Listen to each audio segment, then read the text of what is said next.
Hello all, I'll be brief. This is Veneering Part 3 on the Silvertone 4569. Just a couple photos to share on my progress. The weather finally broke. I was able to get outside, use some lacquer thinner, steel wool, and get the old finish off the radio. In Part 2, we cut the new veneer, we attached it to the substrate, and we also looked at how to blend the old and new veneer together. So the next step for me was to use a PreColor Conditioner. This is a water-based product. There's many of them out there. Again, this cuts down on the blotching that can occur when using stains. After allowing the preconditioner to dry for a period of hours, I then moved on to staining the radio. In the last video, again, we looked at a couple different stains. I ended up using the brown mahogany. It was a close match, but not perfect.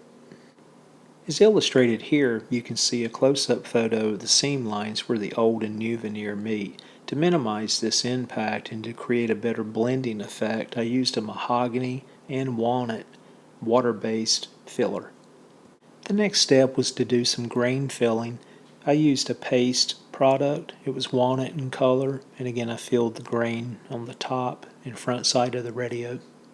So quickly, here are a couple more photos of the radio. The stain was applied, the grain filler again was used on the front and top of the cabinet. Next up was tackling the inlay piece. I used a fill stick and a marking pen and tried to create the same design that flowed in the inlay from the top section. It turned out okay. I'm actually pleased with it. In addition to the fill stick and the marker pen, I also used a dye-based toner and applied a couple coats. When the weather breaks, I'll probably also hit the inlay section with some pigment-based toner, just to tone it down a little bit, no pun intended. Moving along, here's the top of the cabinet. If you recall, in the prior videos, there were some very deep gouges and scratches. I was actually able to use an iron, create some heat on the cabinet, raise the grain, and then do some sanding and eliminate those deep gouges and scratches.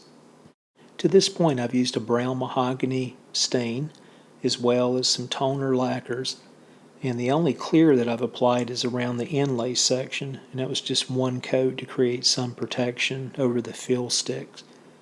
No sanding has been done. There's a lot of overspray, and again, no grain filler was used on the inlay section. I'm sure you picked up on the overspray on the left side. I'll remove that overspray with some lacquer thinner before I start actually toning the left side and doing the grain filling, so that won't be in play. So wrapping up here, a couple photos again of the front of the radio and the top of the radio.